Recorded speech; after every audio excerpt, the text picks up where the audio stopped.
In this life is nothing more than a journey of time full of events that can impact, fashion, and mold each of us. That's the testaments of life that we all share, which stitches the fabric of the books of individual lives, and this is their story. In their own words, it's raw, uncut, unfiltered, and in their own truth. This is My Story by Ordinary People. Hello and welcome to another segment of My Story by Ordinary People with me, your host, Asana Fuqua. Last segment, we had a young woman on who was defeating her giants while trying to survive the circumstances of her homebound situations. Again, this is Geresha's story, Part 2's conclusion.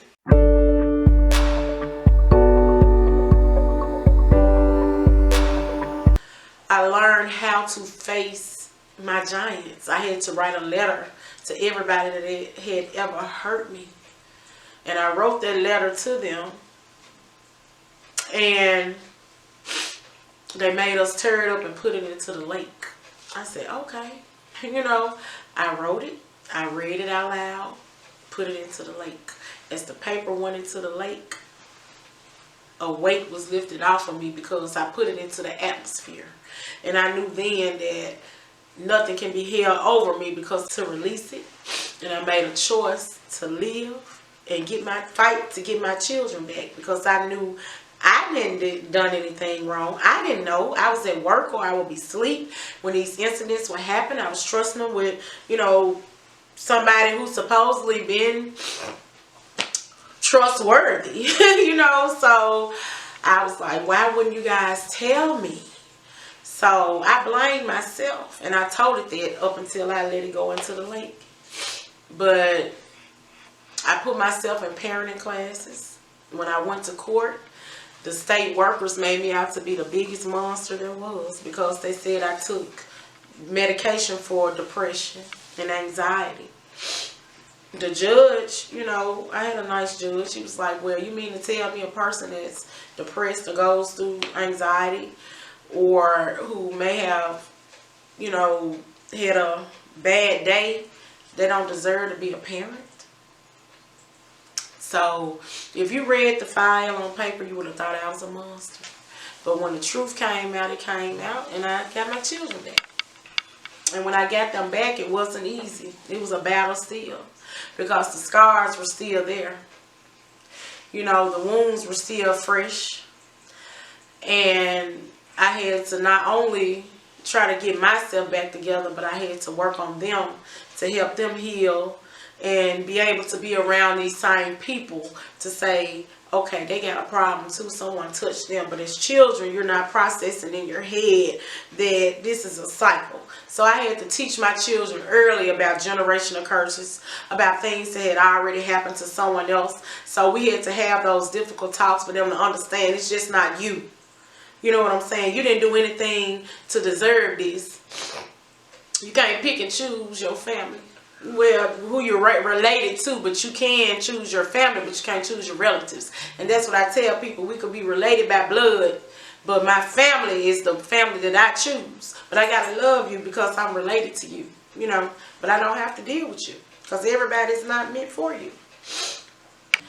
After all of that, I began regular therapy and counseling, and I started seeing a mental health doctor.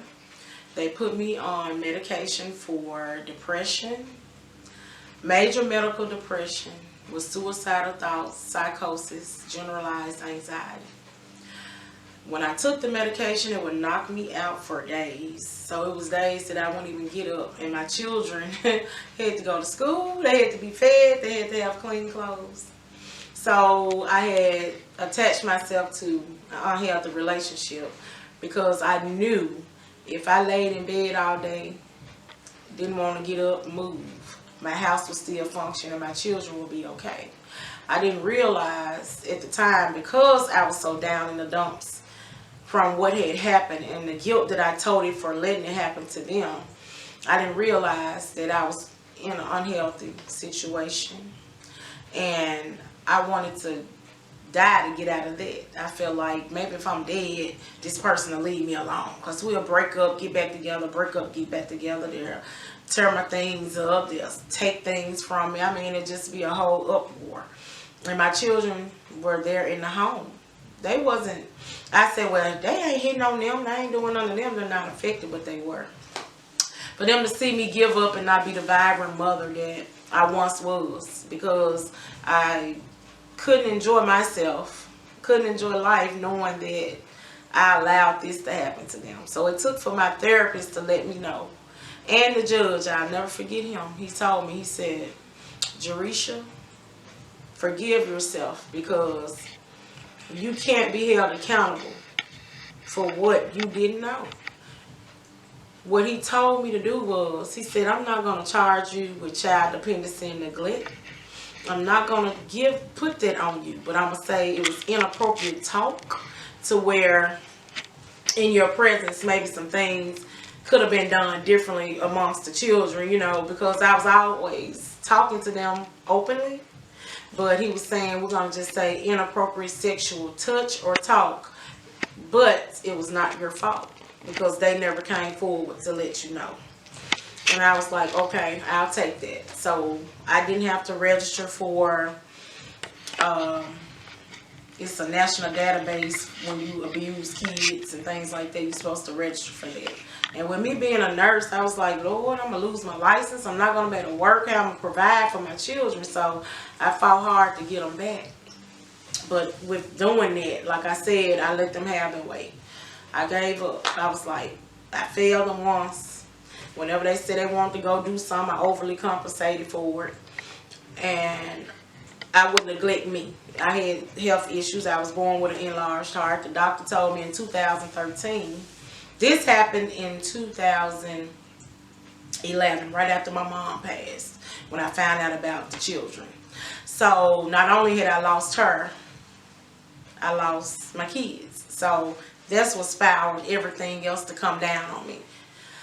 I had already had to come off my job due to the enlarged heart. I was in heart failure. So in 2013, after we had started the counseling, I'm thinking everything was going good. And we're fine. The doctor told me that if I didn't eliminate the stress out of my life, that I may only have 2 years left. And at that time, I was like, 2 years left to live? You know, I was like, 2 years. So I told the Lord, I said, Lord, if I got 2 years left, let me live to see my child graduate high school and at least one grandbaby. Okay, God has a sense of humor, because a few months after that, I found out that my 14-year-old daughter was pregnant. My oldest son had just graduated high school. And I'm like, okay, he's in college. She's pregnant. I'm finna die. So I started living every day as if I was finna die. I had bill money. I wouldn't pay the bills. The money being a drawer, lights get cut off. My sons had to go pay my light bill through the kiosk. The money was there. The bills was there. But I gave up because I said, okay, I'm finna die. So therefore, why should I pay anything? Why should I do anything else? I'm finna die. The doctor said I got 2 years left to live. And here it is, my 14-year-old daughter is now pregnant. And everybody's looking at me like, how you let her get pregnant? I'm like, how I let her get pregnant? She made a choice. You know, when people on the outside looking in, they can always cast judgment. And I've told my daughter, I said, well, the sin was in the sex. The choice was yours. And the choice is still yours to decide whether you bring forth life. I can't make that decision for you, but whatever you decide, I'm going to support you through it. I wasn't going to force her to terminate that pregnancy, because at the end of the day, that's still her life. And I didn't want her hating me for the rest of her life by making her choose to terminate her baby. Because legally I could have, but I didn't. You know. And so with that being said, I was like, she pregnant. What you gonna do now? Because now she needs you more than ever. So you still want to die? You want somebody else to have to raise your children and raise your granddaughter? because I found out it was going to be a little girl. And I was like, nope. We finna work this out, see this through, regardless of what goes on. I'm going to live. Because not only do I have a daughter to train up and raise up, she's having a daughter. So now we have to protect her. And it was at that moment that I told my daughter and I told my granddaughter's father, I don't care what goes on. I will fight you to keep this baby safe. And I mean it with every ounce in me. She's my do-over, and she gave me a purpose. My granddaughter, Victoria, gave me purpose. And my daughter felt like I was ashamed or embarrassed. I was hurt and I was disappointed because I felt like I failed her. Because I talked about birth control. I asked her, was she sexually active? We went to the doctor, and the law told me I couldn't even go in the room with my daughter. Couldn't even be told if she was having sex. That was her choice because of HIPAA. But it wasn't the choice for them to come take my insurance money when she got pregnant. That I would have to pay for a birth. That I would have to pay for milk, because she was a minor. But I'm saying this to say that my granddaughter's birth gave me a spark to write, to open up, to speak up, to talk about it, and to let people know you don't have to be what you was. It's not how you start, but it's how you finish. And I don't care how many times you have to begin again, don't quit. Had I gave up, had those suicide attempts worked, I took 30 pills with a gallon of vodka. Woke up in 2 hours. I said, Lord, fuck you. Why the fuck am I here? I was mad. I was mad at God. I was mad at life. My grandbaby was some months old. Why the fuck am I here? Because not only was I dealing with a little baby, I was dealing with my baby too, trying to go through postpartum depression. So here it is now. I'm raising a baby while I'm trying to help my baby. And I was like, fuck it, I'm giving up. I've done enough. What his dad said, my kid's father, where her dad at. Nobody wants to help, but everybody want to put blame on me. So I took the vodka, took the pills, woke up 2 hours. Fuck you, Jesus. Fuck you, God. I don't give a fuck about life. I'm done with this shit. While I was saying that, I had a gun in my room. I was like, okay, I couldn't do it with the pills. I'm finna go and blow my brains out. My friend girl called me when I was going to the drawer to get the gun. She called me. She said, I'm doing a women's seminar. I want to have a women's empowerment conference and I want you to come talk. I said, you want me to? She said, yeah, you're always positive. You're always encouraging. I want you to come tell your story of how we're uncovering these masks. And I said, wow, I got something to say, And she was like, yeah, you do, because you survived so much. I said, yes. And I wore a mask for so many years. And it was at that point I said, I got something to say. I'm going to say it, and I'm not going to be ashamed to talk about mental illness. I said, can I talk about mental illness? Can I talk about how in black families we shun people for not being the same? We shun them for being their normal. So can I talk about these things? She said, yep. She said, I want you to tell it however you need to tell it. Because invisible tears are the hardest to wipe. The tears that you can't see. The hurt that's on the inside. The way we adorn this outer body. But you could be so messed up on the inner. That's the hardest scar to heal. But one thing I did, I began to get on my knees and pray. And thank God every day for keeping me there. For not letting me take me out of here.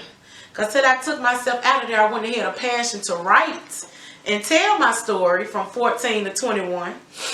And I write erotica. I'm an authoress, And so I put my books out there the way I did the Diary of a Freak, because a freak is anything outside of the natural order of nature. And I feel like I've never fitted in. I've never been normal to someone else's standards, to society's standards. I'm my own kind of happy, own kind of normal. So I wanted to put the book out there with all the sexual experiences, because I was addicted to sex. I had a sexual addiction. I had a mental illness. I said, so I'm going to combine everything that I went through, make it factual and fiction, and let the readers relate to my character, which is my alter ego Essence. Let them relate to Essence in real life layman's terms, in hopes of them seeing the deliverance. I choose to live between my dash because my name is Geresha. Now I'm authoress Rebe. And I just want you to know that it's not how you start, but it's how you finish. Life is worth living. As long as you're above the dirt, you got another chance to get it right. So to whomever I'm talking to right now, I don't care what your storm is looking like. I don't care how many times you got to pull out the umbrella, how many times you may have to go and hide and go in your cocoon and regroup. Don't quit. Don't give up. Because one thing about it, God is not giving up on you. Every day that you see the sun shining, thank Him. Every day that you can wake up and feel yourself, whether you hurting in pain, be grateful that you can feel that pain, because somebody didn't get that chance. Someone didn't get the opportunity. And had I succeeded at the end of my life, I won't be here trying to help someone else. What I tell people is, at the Geresha spot, find your happy place, your good place, and stay there. You don't have to be their normal. Stop measuring yourself with someone else's growth charts. We all grow up and grow out. And as we grow up in age, we grow out of certain things. So measure your own life according to who you are, what you want to be. If you're not where you want to be, it's never the end until that casket is closed. Until you have no more life in your body, that's when you can stop writing your chapter. Because that would be the end. I am a survivor of depression and suicide. This is my story. My name is Geresha. Thank you for listening. Oh, I appreciate you so much. Thank you. Well, there you have it. Another true, riveting, raw testimonial of one's life journey of defeating of our giants or surviving of our circumstances. This has been another segment of My Story by Ordinary People with me, your host, Asana Fukwa. Until next time, please be well, my friends.